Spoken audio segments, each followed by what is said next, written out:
Hello दोस्तों, बहुत बहुत स्वागत है आप सभी का एग्रीकल्चर स्टडी अड्डा में। और दोस्तों, रोज़ की तरह आज भी आप लोगों के लिए एक बहुत ही महत्वपूर्ण टॉपिक का वीडियो आ चुका है। दोस्तों, जिस वीडियो में शामिल किया गया है manure fertilizer and soil fertility management BSc agriculture 6 semester से बहुत ही इंपॉर्टेंट 20 प्रश्न जो कि आप लोगों के लिए बहुत ही मददगार साबित होने वाला है। तो दोस्तों, प्लीज़ आप लोग इस वीडियो को ज़्यादा से ज़्यादा लाइक कर दें। और हाँ दोस्तों, चैनल पर नए हैं तो सब्सक्राइब भी कर लें और वीडियो को अपने दोस्तों के साथ शेयर भी कर दें। तो दोस्तों, वीडियो पर चलेंगे उससे पहले आप लोगों से रिक्वेस्ट, जिनको पीडीएफ चाहिए वो ग्रुप ज्वाइन करें। डिस्क्रिप्शन में लिंक है ग्रुप का, व्हाट्सएप ग्रुप का और टेलीग्राम ग्रुप का। आप लोग प्लीज़ ग्रुप को ज्वाइन कर लीजिए, आपको पीडीएफ मिल जाएगा।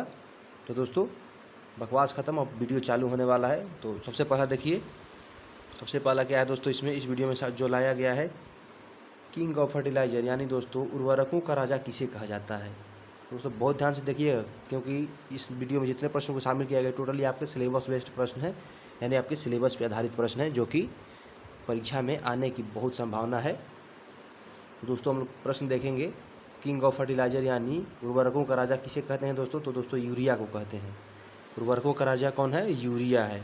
और दोस्तों आगे देखिए, आगे भी जो प्रश्न है वो यूरिया से ही संबंधित है। और आगे दोस्तों आपसे पूछा जा सकता है पेपर में, यूरिया का निर्माण किसने और कब किया। दोस्तों यूरिया का निर्माण रैनीले नामक वैज्ञानिक ने सन 1773 ईस्वी में पशुओं के मूत्र से किया। दोस्तों जो पहला यूरिया का निर्माण किया था इन्होंने रैनीले नामक वैज्ञानिक ने, वो यूरिया इस तरह के दानेदार यूरिया नहीं था, बल्कि दोस्तों वो यूरिया को बस पहचाने थे कि पशुओं के मूत्र में यूरिया होता है और उसको अलग किए थे। ठीक है दोस्तों, तो यूरिया का निर्माण सबसे पहले किसने किया, तो दोस्तों रैनीले नामक वैज्ञानिक 1773 ईस्वी में किससे, पशुओं के मूत्र से किया। और आगे है, कंपोस्ट खाद बनाने की बेंगलोर विधि किसके द्वारा दिया गया। दोस्तों कंपोस्ट खाद तैयार करने का एक विधि है जिसका नाम है बेंगलोर विधि, आप लोग पढ़े भी होंगे। उस विधि को किसने दिया था दोस्तों, तो दोस्तों डॉक्टर CN आचार्य नाम के एक वैज्ञानिक थे जिन्होंने कंपोस्ट खाद बनाने की बेंगलोर विधि को हम लोगों के सामने प्रस्तुत किया, जिसके द्वारा कंपोस्ट खाद बनाया जाता है। यह एक विधि है। और आगे है दोस्तों, कंपोस्ट खाद बनाने वाला प्रथम वैज्ञानिक कौन थे। कंपोस्ट खाद बनाने वाला दोस्तों प्रथम वैज्ञानिक हटचिंसन और रिचार्ड थे। ठीक है दोस्तों, कौन थे, हटचिंसन और रिचार्ड ने कंपोस्ट खाद बनाने का सबसे पहला काम किया था। ठीक है, और आगे समझेंगे दोस्तों। और दोस्तों आगे है, गोबर की खाद तैयार करने की बॉक्स विधि किसके द्वारा दिया गया। दोस्तों यहाँ पे आपसे पूछा जा रहा है गोबर की खाद तैयार करने की बॉक्स विधि, तो दोस्तों इसका सही उत्तर होगा CA सैमसन। ये संजू सैमसन क्रिकेटर नहीं है, यहाँ पे नाम है, बस इसको याद करने के लिए आप लोग आसान तरीका समझ लीजिए। गोबर की खाद तैयार करने के लिए बॉक्स विधि CA सैमसन द्वारा दिया गया था। कब दोस्तों, 1914 ईस्वी में। आप CA सैमसन को संजू सैमसन के नाम से मिला जुला करके याद कर सकते हैं, यानी गोबर की खाद बनाने की बॉक्स विधि CA सैमसन द्वारा दिया गया। और कब दोस्तों, सन 1914 ईस्वी में। कब, 1914 ईस्वी में गोबर की खाद बनाने की बॉक्स विधि CA सैमसन द्वारा दिया गया। और आगे देखेंगे, भारत में नाइट्रोजनी उर्वरकों का खपत वर्ष 1914 में कितना था। दोस्तों 1914 में यहाँ पे पूछा जा रहा है, लेकिन दोस्तों यहाँ पे 1947 होगा। ठीक, यहाँ पे गलत हो गया है पर कोई बात नहीं, यानी 1947 में दोस्तों उर्वरकों का कुल खपत भारत में कितना था दोस्तों भारत में 1947 में उर्वरकों का कुल खपत 35,000 टन था। कितना, 35,000 टन। ये दोस्तों आंकड़ा 1947 का है। और आगे देखेंगे, सर्वाधिक नाइट्रोजन किसकी खली में होता है। दोस्तों नाइट्रोजन ये उर्वरक वाला नहीं, लेकिन जो कुछ खाद होते हैं उससे नाइट्रोजन हमें प्राप्त होता है, जो कि जैविक खाद होते हैं, जैसे कि सोयाबीन की खली हो गई, सरसों की खली हो गई, कुसुम की खली हो गई। तो दोस्तों सर्वाधिक नाइट्रोजन का स्रोत जो होता है वो कुसुम की खली होती है। किसकी खली में दोस्तों होता है सबसे ज़्यादा नाइट्रोजन, कुसुम की खली में। दोस्तों आप लोग प्लीज़ इस वीडियो को बीच से छोड़कर भागिएगा मत, नहीं तो आपको बहुत बड़ा नुकसान हो जाएगा, ये मेरा दावा है। और जो छात्र वीडियो को अंत तक देखेंगे उनको इस वीडियो का महत्व पता होगा। ठीक है दोस्तों, तो आप लोग बीच से छोड़कर भागने का प्रयास कर रहे हैं तो सोचिए कि आप अपने पैर में कुल्हाड़ी मार रहे हैं। ठीक, तो प्लीज़ आप लोग वीडियो को अंत तक ज़रूर देखें, क्योंकि गाना सुनने से तो अच्छा है इस वीडियो को देखकर कुछ आप समझ सकते हैं। ठीक है दोस्तों। और दोस्तों एक बार और से रिक्वेस्ट, प्लीज़ वीडियो को ज़्यादा से ज़्यादा लाइक करें, क्योंकि मैं आप लोगों के लिए इतना मेहनत करके वीडियो बनाता हूँ, तो आप लोग प्लीज़ ज़्यादा से ज़्यादा लाइक कर दीजिए। ठीक है। और आगे देखेंगे, यहाँ तक तो हम लोगों ने समझ लिया कि सर्वाधिक जो नाइट्रोजन होता है वो कुसुम की खली में होता है। और दोस्तों कुसुम के बारे में एक और बात बता दें आपको, ये जो कुसुम होता है इसका तेल कैंसर रोगियों के लिए रिकमेंड किया जाता है, यानी कैंसर के रोगियों को सलाह दिया जाता है कि आप कुसुम के तेल को खाओ, आपको कैंसर का जो खतरा है वो कम हो जाएगा। ठीक है। यानी कुसुम क्या है, एक कैंसर कारक को भी ख़त्म करता है, और इसमें नाइट्रोजन, इसकी खली में नाइट्रोजन की मात्रा भी ज़्यादा होता है। और आगे देखेंगे, यांत्रिक कंपोस्ट किसने तैयार किया जाता है, किससे, सॉरी दोस्तों यहाँ पे लिखा हुआ है यांत्रिक कंपोस्ट किससे तैयार किया जाता है। दोस्तों यहाँ पे पूछा जा रहा है किससे, किस चीज़ से। तो दोस्तों यांत्रिक कंपोस्ट कूड़ा कचरा तथा शहरी सीवेज से तैयार किया जाता है। दोस्तों यांत्रिक कंपोस्ट आपका कूड़ा कचरा तथा शहरी सीवेज से तैयार किया जाता है। अब दोस्तों आप लोग पूछेंगे इसके साथ ये शहरी सीवेज क्या होता है। तो दोस्तों सीवेज का मतलब होता है जो शहर में नालियाँ बहती हैं, बड़ी बड़ी नालियाँ, उसमें नीचे जो होता है वो कचरा, जो मिट्टियाँ होती है, काली काली मिट्टी गाद के जैसे बैठ जाती है, उसी को सीवेज बोला जाता है। ठीक है दोस्तों। यानी जो नाली के कचरा होता है, जो नाली के नीचे गाद के जैसा बैठा होता है मिट्टी, उसको सीवेज बोला जाता है। ठीक है। तो यांत्रिक कंपोस्ट किसके द्वारा तैयार किया जाता है, कूड़ा कचरा तथा शहरी सीवेज। दोस्तों जो शहरी सीवेज होता है वो नाइट्रोजन का बहुत अच्छा स्रोत है। और आगे देखेंगे, कंपोस्ट बनाने के इंदौर विधि किसके द्वारा दिया गया। दोस्तों एक आप लोगों से प्रश्न पहले पूछा गया कि कंपोस्ट तैयार करने का बेंगलोर विधि किसके द्वारा दिया गया। तो दोस्तों उसके बाद एक और आया है, कंपोस्ट तैयार करने का इंदौर विधि किसके द्वारा दिया गया। यानी दोस्तों कंपोस्ट तैयार करने का एक इंदौर विधि भी है, जिसको हार्वर्ड नामक वैज्ञानिक द्वारा दिया गया था। इसके द्वारा हार्वर्ड वैज्ञानिक ने कंपोस्ट खाद तैयार करने का इंदौर विधि का प्रतिपादन किया था। ठीक है। और दोस्तों आगे देखेंगे, किसान का मित्र किसे कहा जाता है।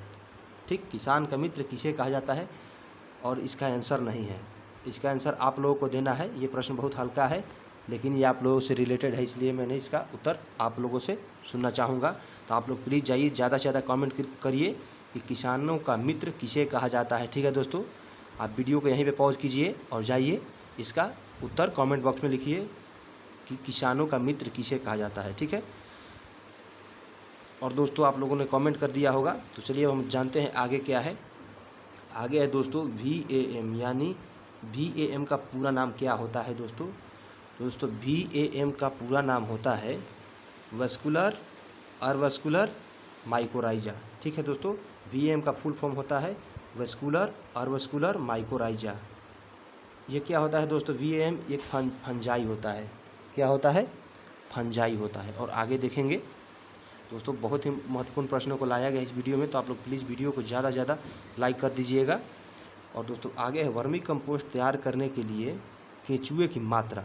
दोस्तों चूँकि वर्मी कंपोस्ट जो होता है वो केंचुओं के द्वारा तैयार किया जाता है। ठीक है। कंपोस्ट खाद कूड़े करकट द्वारा तैयार किया जाता है, गोबर की खाद गोबर के द्वारा तैयार किया जाता है दोस्तों। और वर्मी कंपोस्ट क्या होता है, पूरे करकट और गोबर को डाल के उसमें हम लोग क्या करते हैं, केंचुओं को छोड़ देते हैं, जो कि तमाम कूड़े करकट और गोबर को केंचुआ द्वारा विघटित करके जैविक खाद में बदल दिया जाता है, जिसे क्या बोलते हैं दोस्तों, वर्मी कंपोस्ट। अब हम लोग समझेंगे कि वर्मी कंपोस्ट बनाने के लिए केंचुओं का मात्रा कितना होना चाहिए दोस्तों 1000 से 1200 वयस्क केंचुए, यानी प्रत्येक क्विंटल अपशिष्ट में आप लोगों को 1000 से 1200 केंचुओं को छोड़ना होगा। यानी अगर आपके पास कूड़े कचरा या गोबर का ढेर 1 क्विंटल है, तो आप लोग उसमें अगर 1000 से 1200 वयस्क केंचुए, एडल्ट केंचुओं को छोड़ते हैं, एडल्ट अर्थवाम को छोड़ेंगे, तो आपके खाद का निर्माण बहुत अच्छे तरह से हो जाएगा। ठीक। और आगे देखते हैं, वर्मी कंपोस्ट तैयार करने में केंचुओं के किस प्रजाति को पाला जाता है। यानी दोस्तों यहाँ पे आप लोगों से पूछा जा सकता है पेपर में, वर्मी कंपोस्ट चूँकि आप लोग जानते हैं वर्मी आ गया, तो दोस्तों ये केंचुआ द्वारा तैयार किया जाता है। अब वर्मी कंपोस्ट तैयार करने के लिए केंचुओं के किस प्रजातियों को पाला जाता है। तो दोस्तों आप लोगों के सामने कुछ प्रजातियों का नाम लिखा हुआ है। जो पहला है यूरोपीय लुम्ब्रिडिस। ठीक है दोस्तों, यूरोपीय लुम्ब्रिडिस, ठीक, लुम्ब्रिडिडस, और आगे है दोस्तों ब्लू वर्म, और इसके आगे है इसेनिया भ्रूण। ये दोस्तों आपके सामने जो 3 हैं ये क्या है दोस्तों, ये आपके लिए कंपोस्ट तैयार, वर्मी कंपोस्ट तैयार करने के लिए केंचुओं के प्रजाति हैं। और आगे है सुपर कंपोस्ट तैयार करने में कितना दिन लगता है। दोस्तों ये कंपोस्ट है, ठीक है, इसको तैयार करने में कितना दिन लगता है दोस्तों। तो दोस्तों सुपर कंपोस्ट तैयार करने में 120 से 125 दिन लगता है। कितना? 120 से 125 दिन लगता है इसे सुपर कंपोस्ट तैयार करने में। और आगे है नैडेप, NADEP कंपोस्ट बनाया, यानी दोस्तों ये एक कंपोस्ट का नाम है, ठीक है, नैडेप कंपोस्ट बनाने के लिए टंकी के आकार, लंबाई, चौड़ाई और ऊंचाई कितना होता है दोस्तों। तो दोस्तों नैडेप विधि के द्वारा जब हम लोग कंपोस्ट तैयार करेंगे तो इसका लंबाई, चौड़ाई और ऊंचाई क्रमशः 12x3x5 होगा। यानी दोस्तों 12 फीट क्या होगा, लंबाई होगा नैडेप विधि में, और 5 फीट चौड़ाई और 3 फीट ऊंचाई होगा। ठीक, आप लोग इसको देख लीजिए, समझ लीजिए, हो सके तो लिख भी लीजिए पेपर पर, कॉपी पर, आपके लिए बहुत ही मददगार साबित होने वाला है। और आगे क्या है दोस्तों, आगे है भारतीय मृदाओं के लिए विधिवत हरी खाद उपयोग संस्तुति किसने दिया। यानी दोस्तों भारतीय मृदाओं में विधिवत हरी खाद उपयोग की संस्तुति किसने दिया। यानी दोस्तों किसने बताया कि भारतीय मृदाओं में विधिवत हरी खाद का उपयोग किया जाना चाहिए। ठीक है दोस्तों, हरी खाद के बारे में यहाँ पे आपसे पूछा जा रहा है, तो किसने बताया कि भारतीय मृदाओं के लिए विधिवत हरी खाद उपयोग की जानी चाहिए। तो दोस्तों हॉवार्ड नामक वैज्ञानिक सन 1912 ईस्वी में बताया था। कौन दोस्तों? हॉवार्ड, ठीक है, हॉवार्ड नामक वैज्ञानिक सन 1912 ईस्वी में बताया था कि भारतीय मृदाओं में विधिवत हरी खाद की उपयोग की जानी चाहिए। और आगे दोस्तों देखेंगे जो अगला प्रश्न है, बहुत ही इंपॉर्टेंट प्रश्न है, बहुत ही महत्वपूर्ण प्रश्न है। और प्रश्न क्या है दोस्तों, हरी खाद से संबंधित है, आपसे पूछा जा सकता है पेपर में, हरी खाद के लिए सर्वोत्तम फसल कौन सी है। यानी दोस्तों किस फसल के द्वारा जो है हरी खाद उगाई जाती है जो कि सर्वोत्तम होती है। तो दोस्तों आप लोगों के लिए बता दें, हरी खाद मूंग के द्वारा भी होता है, उड़द के द्वारा भी होता है, ठीक है, यानी ढैंचा के द्वारा भी होता है, और सनई के द्वारा भी होता है। लेकिन दोस्तों तमाम जो फसलें होती है उसको लगाया जाता है ताकि हमें हरी खाद प्राप्त हो सके। लेकिन दोस्तों उन फसलों में अगर किस फसल को आप लगाएंगे कि आपको उच्च गुणवत्ता की हरी खाद मिले दोस्तों, तो दोस्तों अगर आप हरी खाद के रूप में सनई को लगाते हैं, क्या किसको दोस्तों, सनई क्या होता है, एक प्रकार का पौधा होता है, इसको लगाया जाता है। तो आपने सनई को आप यूज़ किया है खेत में हरी खाद के रूप में दोस्तों, तो आपका जो खाद होगा वो सर्वोत्तम क्वालिटी का होगा। कैसा? सर्वोत्तम क्वालिटी का, ठीक है, यानी सनई के द्वारा हरी खाद का सर्वोत्तम मात्रा हमें मिलती है। और आगे देखेंगे दोस्तों, हरी खाद को मिट्टी में कब दबाया जाता है। दोस्तों ये प्रश्न भी उतना ही महत्वपूर्ण है जितना कि सब प्रश्न था। तो दोस्तों यहाँ पे आप लोगों से पूछा जा सकता है हरी खाद को मिट्टी में कब दबाया जाता है।